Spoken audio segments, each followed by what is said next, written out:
Hello and welcome everyone. Myself Bhagyashree. Today we are going to continue our topic, that is illustrations of CMA final paper number 15 study note number 2.2, that is transfer pricing. So today we will solve illustration number 55. Look Ahead Limited wants to fix a proper selling price for their products A and B, which they are newly introducing in the market. Okay, so this company wants to introduce A and B their product in the market. Okay, both these products will be manufactured in department D, which is considered as a profit center. Okay, the estimated data are as under. So for A data is given, B data is given. Okay, तो ये company को A and B ऐसे दो product market में introduce कराने का है, तो इसके लिए हम लोग को सेलिंग प्राइस फिक्स करना है. Okay, we have to fix the selling price. Next, annual production is given in units, that is 1 lakh and 2 lakh. Direct material per unit 15, 14. Direct labor per unit 9. Okay, and rate is given 3.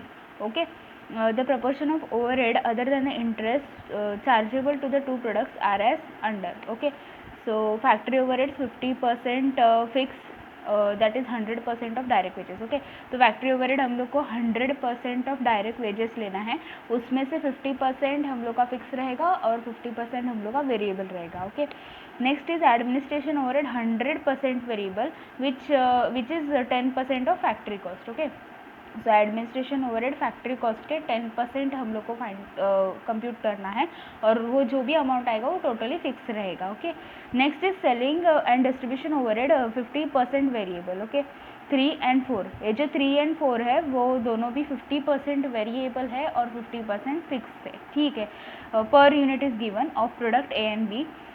The fixed capital investment in the department is 50 lakhs. The working capital requirement is equivalent to the 6 months stock of cost of sales both the products. Okay, for this project a term loan amounting to rupees 40 lakh has been obtained from the financial institution on the interest rate 14% per annum. Okay, C 40 lakhs का हम लोग ने term loan लिया हुआ है financial institute में से. Okay, next is और उसका जो इंटरेस्ट रेट है वो 14% पर एनम है. 50% of working capital needs are made by the bank borrowing carrying interest is 18% per annum. So working capital का जो भी अमाउंट आएगा उसका 50% हम लोग ने बैंक बोरोइंग किया है, और वो जो रेट है वो 18% पर एनम है इंटरेस्ट का. Okay, the department is expected to give a return of 20% on capital employed. Okay, जो भी कैपिटल एम्प्लॉयड हम लोग का आएगा, अभी कैपिटल एम्प्लॉयड में क्या आता है, fix capital and working capital. Fix capital तो हम लोग को पता है 50 lakhs, लेकिन वर्किंग कैपिटल हम लोग को फाइंड आउट करना पड़ेगा. So fix capital plus working capital will give us the amount of capital employed. On that capital employed we have to provide 20% return, that is profit, like profit ना, return. So 20% return on capital employed we have to show, that is as a profit. Okay, you are required to fix the selling price of the product A and B such that the contribution per direct labor hour is the same for both the products. Okay, now fixing a selling price is not a that much great task.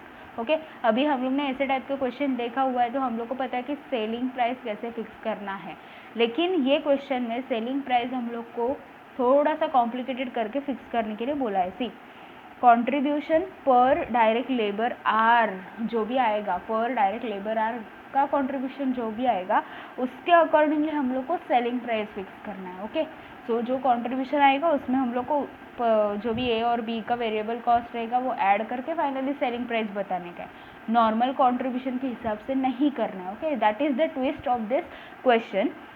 Prepare a statement showing details of overall profit that would be made by the department. Okay, so basically we have to fix the selling price for A and B, and after that we have to prepare a profitability statement overall of that department. ठीक है, first of all see, we have seen this data. Okay, ये data हम लोग ने देखा, उसमें क्या क्या है, हम लोग को मटेरियल लेबर वो सब चीज़ें दिया हुआ है. उसके बाद factory overhead and then administration overhead, selling and distribution overhead. Right, so ये क्या है ना कि हम लोग को इससे हम लोग कॉस्ट शीट प्रिपेयर कर सकते हैं. राइट, क्योंकि हम लोग को क्या चाहिए, हम लोग को चाहिए cost of sale. See, for calculation of working capital we will require cost of sales. Okay, so from cost sheet we will easily get the amount of cost of sales, so that's why we will go for the preparation of cost sheet first of all. Okay, so question number 55, cost sheet we have to prepare. First of all, direct material. Okay, direct material. See, now we will use per unit data, क्योंकि amount बहुत ज़्यादा बड़े हो जाएंगे तो better है कि हम लोग पर यूनिट ही देखेंगे ताकि कैलकुलेशन में आसानी हो जाए. So direct material per unit is 15 for A and 14 for B. So we will record it 15 and 14. Okay, next is direct labor. Direct labor 9 and 6 per unit, right? So plus 9 and here plus 6. So here we'll get the prime cost of 24 and here we'll get the prime cost of rupees 20, right? So we got the prime cost. Now next is factory overhead. See, factory overheads, that is 50% fixed, 100% of direct wages. Okay, this is the cost sheet. So cost sheet में हम लोग को कुछ bifurcation तो करना नहीं है variable और फिक्स का. सो डायरेक्टली हम लोग जो टोटल अमाउंट आएगा फैक्ट्री ओवरहेड्स का वही रिकॉर्ड करेंगे. Okay, so this is the cost sheet. So it means we are preparing the cost sheet. In case of cost sheet there is no need to bifurcate the overhead into the variable and fixed, so that's why we will record entire total amount of this factory overhead. Okay, so factory overhead are 100% of direct wages. So direct wages जितना आया है उतना ही factory overhead आएगा. So direct wages is 9, so here it will come 100% of wages. इसका मतलब जो amount है जो पर यूनिट का वैल्यू है वही आएगा. So factory overhead is 9 and 6. So here we'll get factory cost. Okay, factory cost of here 33 and here it is 26. Next is administration overhead. So administration overhead 100% fix है, वो तो हम लोग को कुछ नहीं करना है फिलहाल. So administration overhead 10% of factory cost. Okay, this is the factory cost. इसका 10% बोला है. सो 33 का 10%, सो 33 का 10% 3.3. Okay, plus 3.3. This is administration overhead of A. Now 26 multiplied by 10%, it comes 2.6. So 2.6.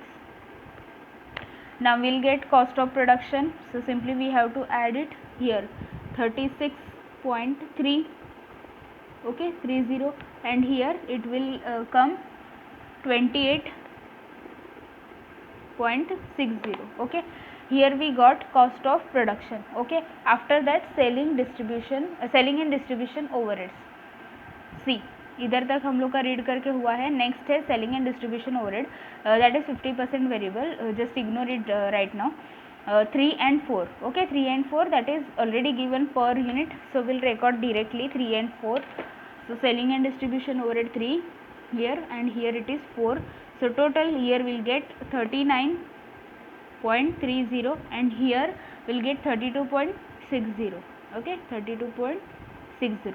Okay, so here finally we got cost of sales per unit. Okay, so इधर हम लोग को cost of sales मिल गया. सारे जो भी एलिमेंट्स है वो हम लोग ने कॉस्ट के इधर पुट कर लिए, तो कॉस्ट ऑफ सेल्स हम लोग को कॉस्ट शीट से मिल गया per unit. But this is per unit and finally we want total cost of sales, because जो भी वर्किंग कैपिटल है वो हम लोग को टोटल अमाउंट बेस से फाइंड आउट करना है. सो इसके लिए हम लोग को टोटल अमाउंट चाहिए, right. So here annual production units A का कितना है 1 लाख, बी का कितना है 2 लाख. सो वो हम लोग को यूज़ करना है, राइट. सो इधर ए का कितना है 1 लाख यूनिट्स, राइट. बी का कितना है 2 लाख यूनिट्स. सिंपली मल्टीप्लाई करना है. सो ए का कितना आएगा 1 lakh units multiplied by this per unit 39.30. So 39,30,000, right, total cost of sales. उसके बाद इधर बी का 2 lakh units multiplied by 32.6, that is 65,20,000. okay, 65,20,000. Okay, so इधर हम लोग का कॉस्ट ऑफ सेल्स तो रेडी हो गया है.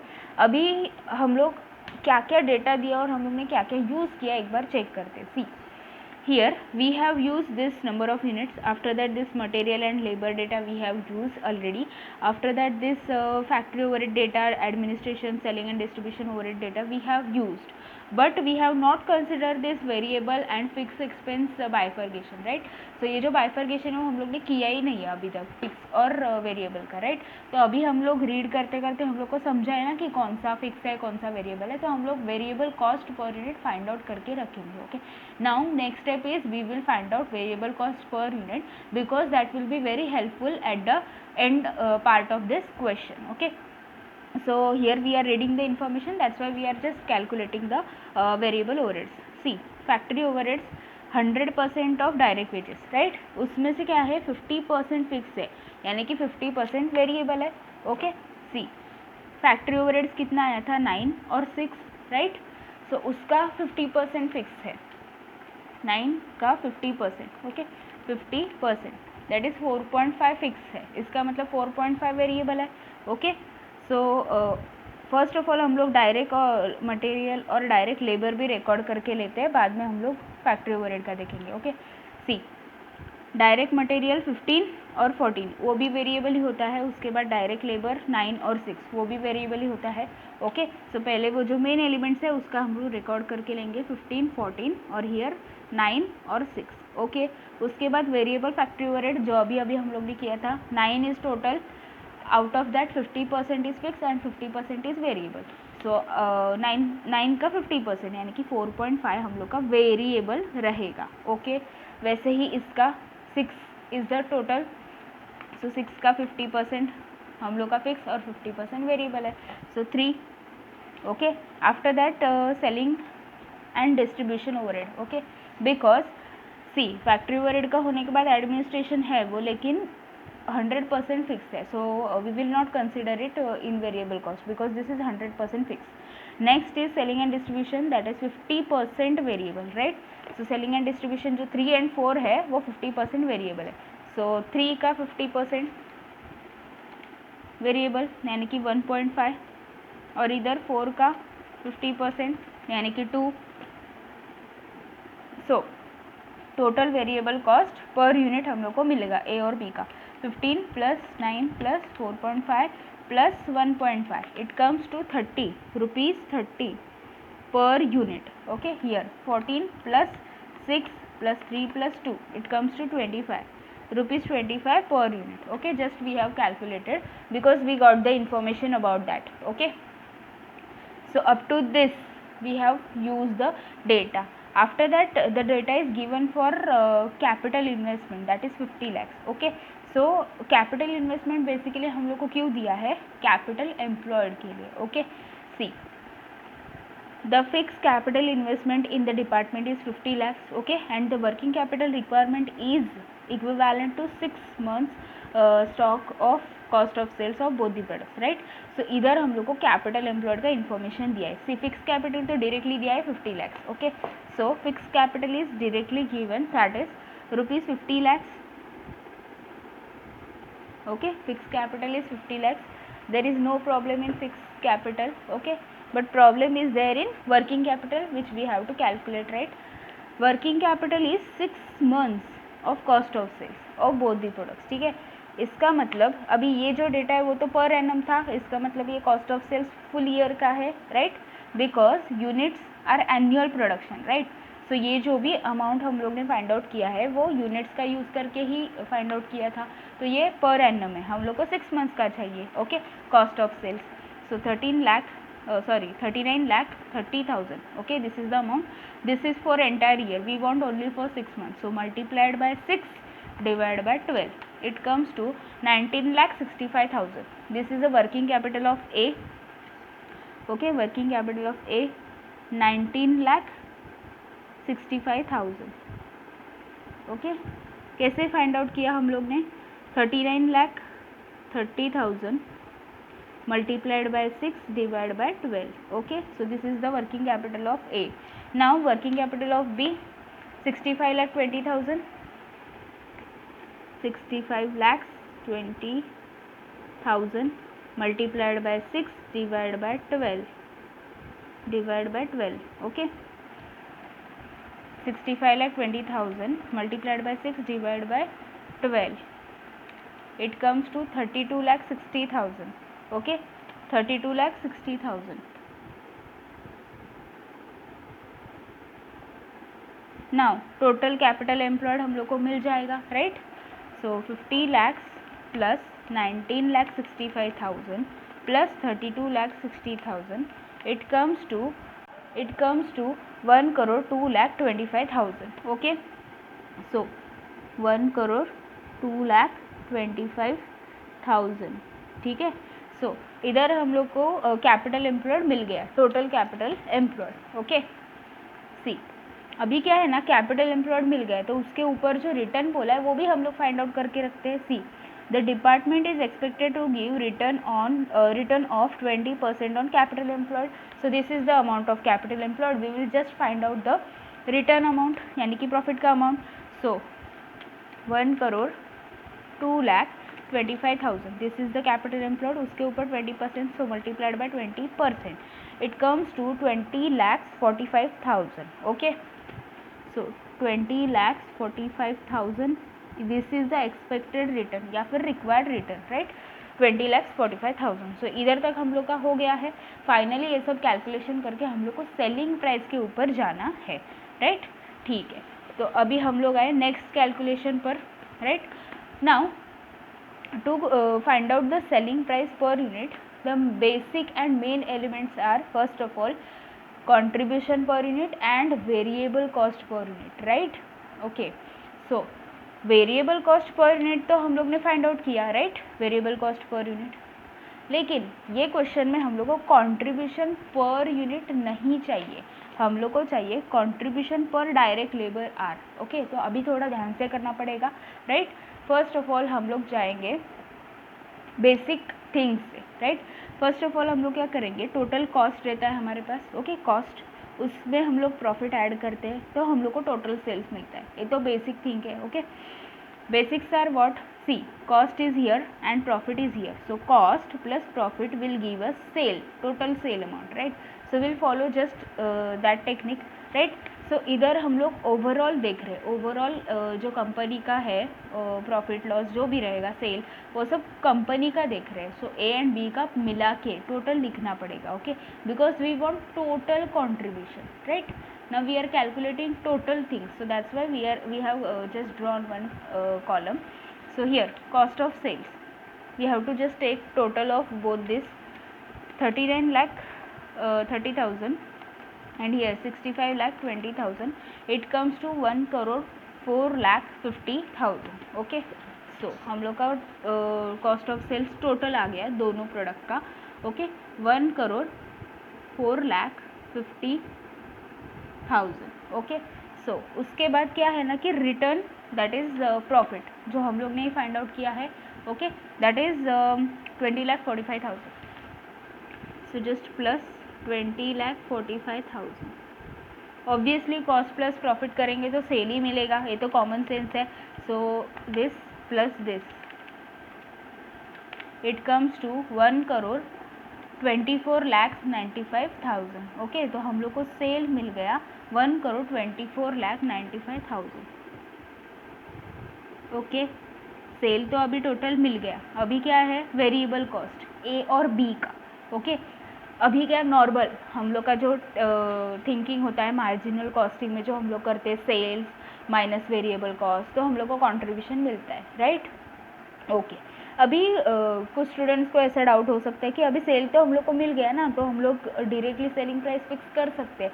तो ऐसा नहीं होगा क्योंकि हम लोग को कंट्रीब्यूशन पर डायरेक्ट लेबर आ चाहिए, okay. So we can not directly fix now selling price because we want contribution per direct labor hour, okay. So that's why we have to do some calculation. So this is a sale, we have to minus variable cost, so finally we'll get total contribution, okay. So variable cost we have to find out. See, variable cost that is 30 and 25, this is per unit and we have to just multiply it by number of units, okay. So इधर कितना आएगा हम लोग का variable cost, that is a का 1 lakh number of units multiplied by 30 per unit, it comes to 30 lakhs. So A का आ गया 30 lakhs, okay.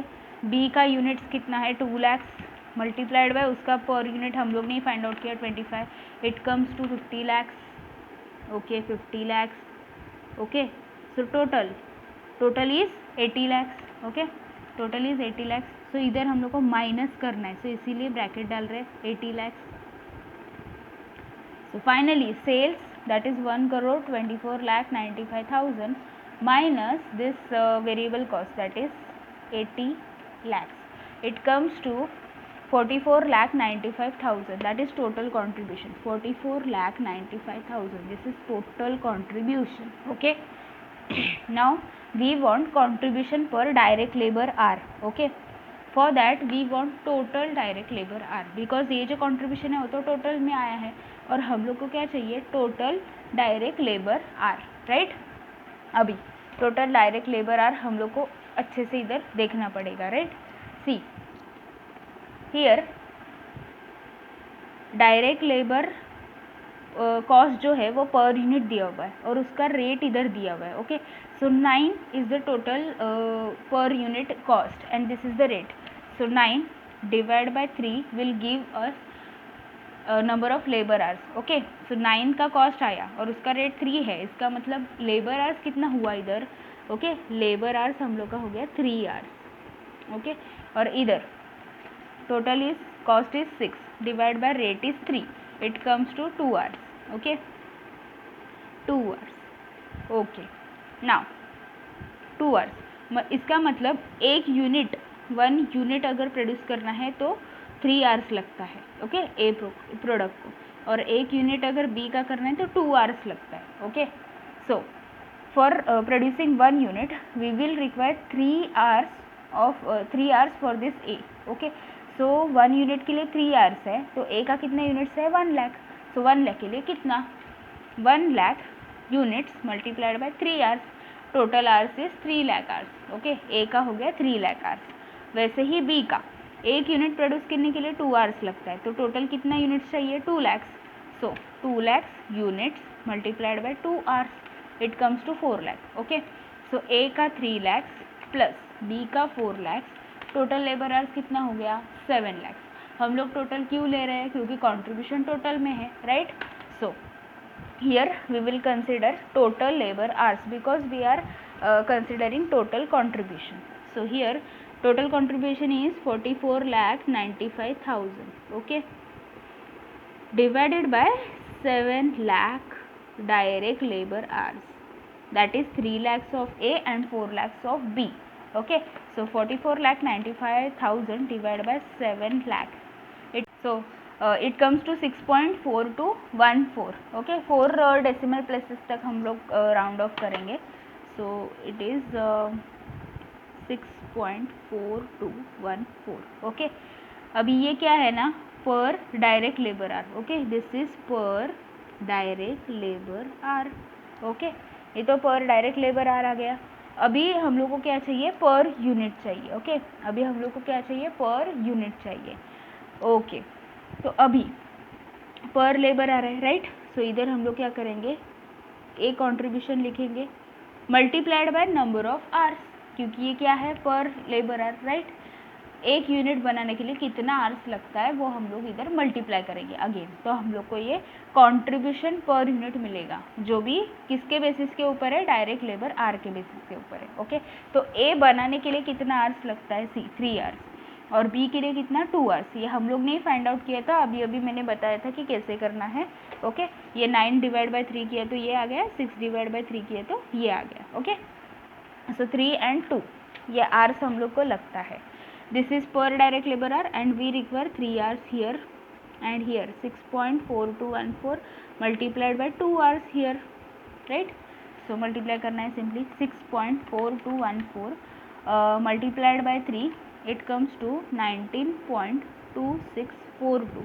Okay, and here 6.4214 multiplied by 2, it comes to 12.8428.